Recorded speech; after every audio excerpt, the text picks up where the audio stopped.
Permanent Record by Edward Snowden. Session 12 Homo Contractors, Second Part. The agencies were hiring tech companies to hire kids, and then they were giving them the keys to the kingdom because, as Congress and the press were told, the agencies didn't have a choice. No one else knew how the keys or the kingdom worked.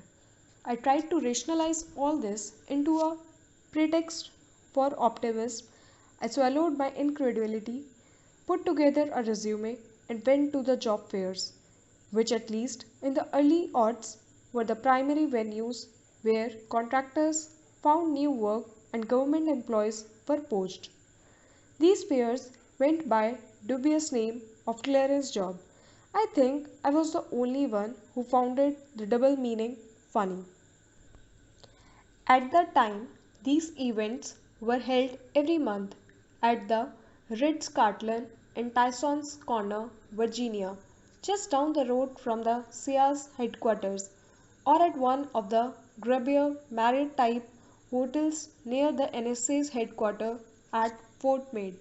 They were pretty hotels near the NSA headquarters at Fort Meade. They were pretty much like any other job fair, I'm told, with one crucial exception. Here, it always felt like there were more recruiters than there were recruits. That should give you an indication of the industry's appetite. The recruiters paid a lot of money to be at these fairs because these were the only places in the country where everyone who walked through the door wearing their Stickum name tag badge had supposedly already been pre-screened, pre-screened online and cross-checked with the agencies, and so was presumed to already have a clearance and probably also the requisite skills. Once you left the well-appointed hotel lobby for the all-business ballroom, you entered Planet Contractor. Everybody would be there. This wasn't the University of Maryland anymore. This was Lockheed Martin BAE Systems, Booz Allen Hamilton, DynCorp, Titan, CACI, SAIC, COMSO, as well as 100 other different acronyms I had never heard of. Some contractors had tables, but the larger ones had booths that were fully furnished and equipped with refreshments.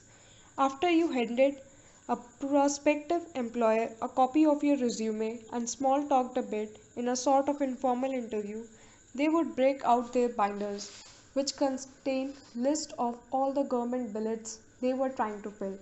But because this work touched on the clandestine, the billets were accompanied not by standardized job titles and traditional job descriptions, but with intentionally obscure coded verbiage that was often particular to each contractor.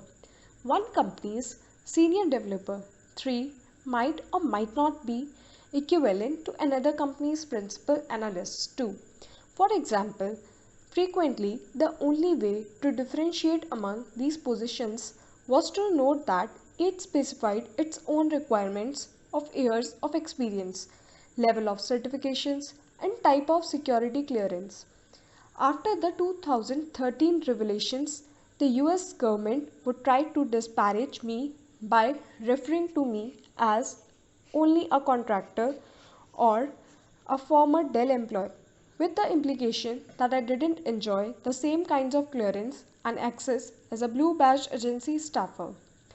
Once that discrediting characterization was established, the government proceeded to accuse me of job hopping, hinting that I was some sort of disgruntled worker who didn't get along with superiors or an exceptionally ambitious employee dead set on getting ahead at all cost. The truth is that these were both lies of convenience. The IC knows better than anyone that changing jobs is part of the career track of every contractor.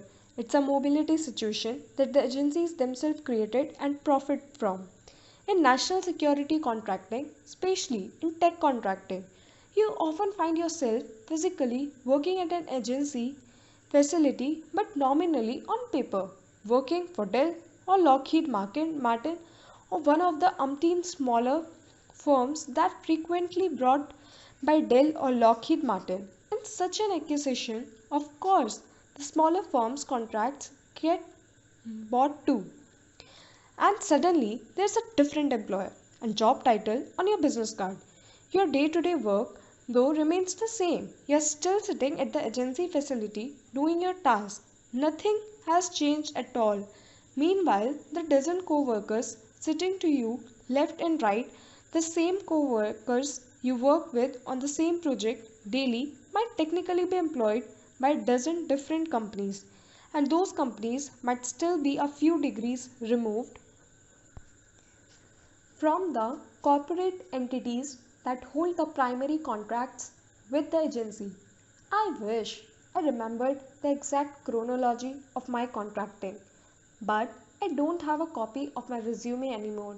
That file, Edward Snowden underscore resume dot doc, is locked up in the documents folder of one of my old home computers, since seized by the FBI.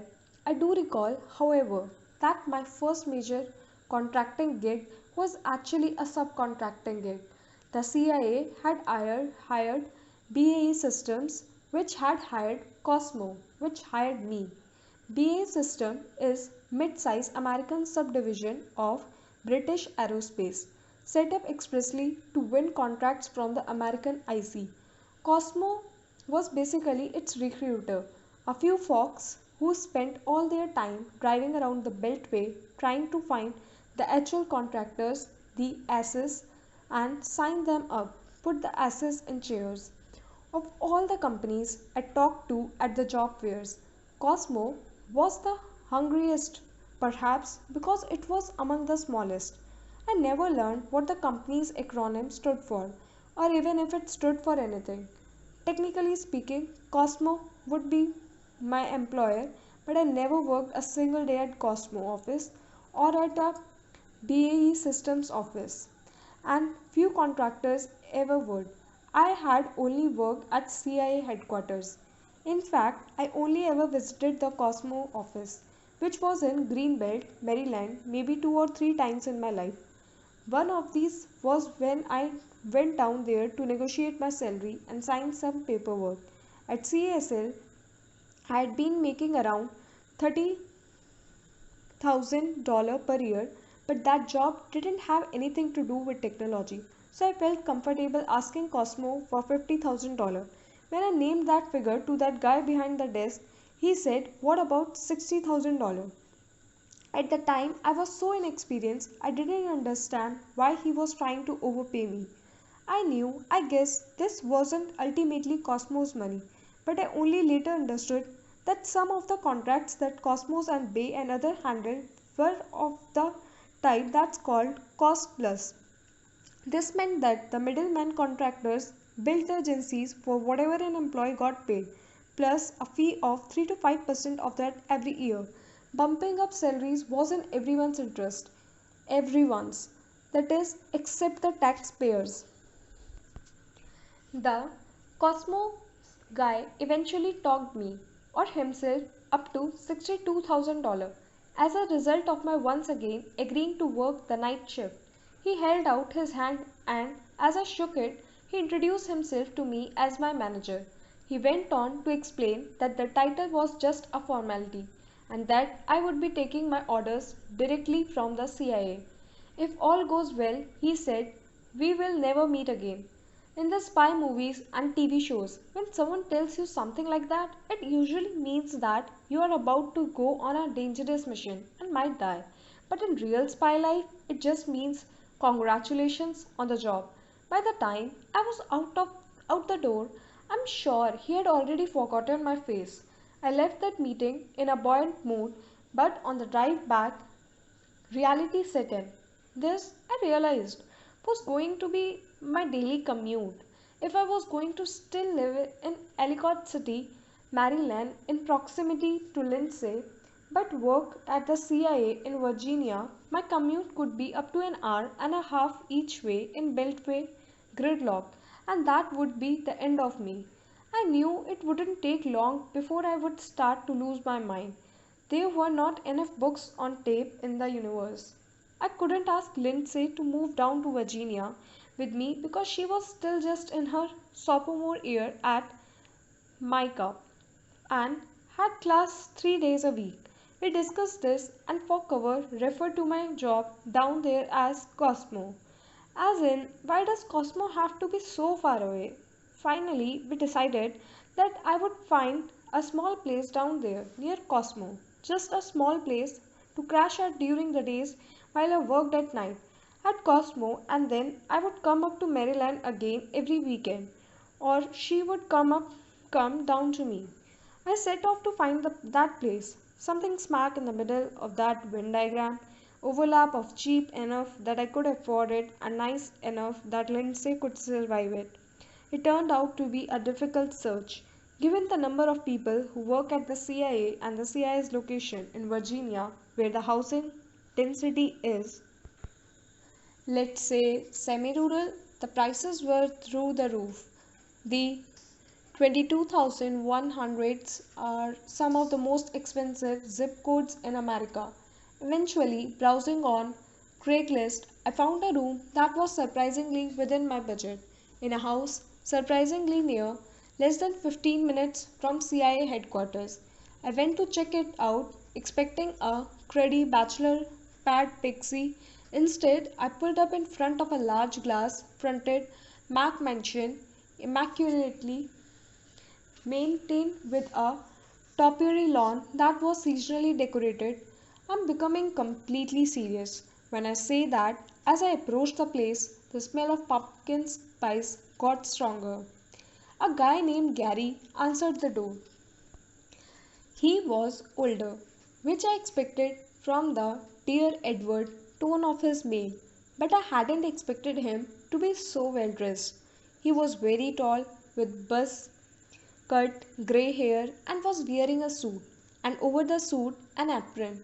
He asked me very politely if I didn't mind waiting a moment. He was just then busy in the kitchen, where he was preparing a tray of apples, sticking cloves in them and dousing them with nutmeg, cinnamon, and sugar.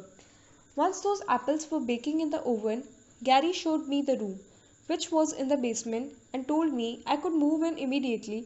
I accepted the offer and put down my security deposit and 1 month's rent. Then he told me the house rules, which helpfully rhymed no mess, no pets, no overnight guests.